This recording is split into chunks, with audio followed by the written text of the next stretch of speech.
ಕೆಲವೊಂದು ಸರಿ ತುಂಬ ಲೇಸಿ ಆದಾಗ ನಾನು ಈ ಥರ ಮಾಡ್ತೀನಿ. ನನಗೆ ವೆರೈಟೀಸ್ ಬೇಕು ಅಂದರೆ ಎಲ್ಲರೂ ಮನೇಲಿ ವೆರೈಟಿ ಮಾಡಲ್ಲ, ಬರೀ ಒಂದೇ ಥರ ಸಾರು ಮಾಡ್ತೀವಿ ಅಂದಾಗ ಹಿಂಗೆ ಮಾಡ್ತೀನಿ. ಏನು ಗೊತ್ತಾ ನೋಡಿ, ಸೊ ಮೊದಲು ಒಂದು ತಪ್ಪಲೆ ಇಡಿ, ಎಣ್ಣೆ ಹಾಕಿ, ಬೆಳ್ಳುಳ್ಳಿ ಈರುಳ್ಳಿ ಹಾಕಿ, ಅದ್ರ ಮೇಲೆ ಚಿಕನ್ ಹಾಕಿ, ಉಪ್ಪು ಹಾಕಿ, ಅದ್ರ ಮೇಲೆ ಸ್ವಲ್ಪ ಅರಿಶಿನ ಪುಡಿ ಹಾಕಿ ಚೆನ್ನಾಗಿ ಹುರಿದ್ಬಿಟ್ಟು ಒಂದು ತಟ್ಟೆ ಮುಚ್ಚಿ ಬೇಯಿಸಿದ್ರೆ ಫುಲ್ಲು ಡ್ರೈ ಆಗುತ್ತೆ. ಸೊ ಅದನ್ನು ಒಂದು 2 ಪೀಸ್ ಎತ್ಕೊಂಡ್ರೆ ಅದು ಡ್ರೈ ಚಿಕನ್. ಅದನ್ನು ಸಾಲ್ಟೆಡ್ ಚಿಕನ್ ಕೂಡ ಅಂತಲೂ ಕರಿಬೋದು ಸ್ಟೈಲಿಶ್ ಆಗಾದರೆ. ಮತ್ತು ಎರಡನೇದೇನು ಅಂದರೆ ಅದೇ ಡ್ರೈ ಆಗಿರೋದಕ್ಕೇ ಸಾಂಬಾರು ಪುಡಿ ಹಾಕ್ಬಿಟ್ಟು ಚೆನ್ನಾಗಿ ಮಿಕ್ಸ್ ಮಾಡಿ ಹುರ್ಕೊಂಬಿಡಿ. ಇದು ಬಂದು ಸಾಂಬಾರು ಚಿಕನ್. ಹೀಗೆ ಸೂಪರಾಗಿದೆ ತಾನೇ.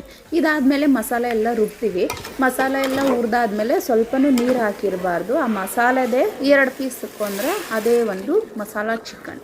ಇದಾದಮೇಲೆ ನಾವು ಬಸ್ಸಾರು ಮಾಡ್ತೀವಿ ಚಿಕನಲ್ಲಿ. ಹಾಗಾಗಿ ಸೊ ಸಾಂಬಾರೆಲ್ಲ ಆದಮೇಲೆ ಅದು ಬಸ್ತಿದ್ದಕ್ಕೆ ಮತ್ತೆ ಇನ್ನೊಂದು ರೌಂಡ್ ಒಗ್ಗರಣೆ ಹಾಕಿದ್ರೆ ಅದೇ ಚಿಕನ್ ಮಸಾಲ. ಹೆಂಗಿದೆ, ಸೂಪರಾಗಿದೆ ತಾನೇ. ಒಂದು ಒಗ್ಗರಣೆ 4 ಥರ ಚಿಕನ್. ನೀವು ಟ್ರೈ ಮಾಡಿ, ಬ್ಯುಸಿ ಇದ್ದಾಗ ಈ ಥರ ಮಾಡಿಕೊಡಿ. ಇನ್ನೊಂದು ಸರಿ ಅವ್ರು ವೆರೈಟೀಸ್ ಏನೂ ಕೇಳಲ್ಲ.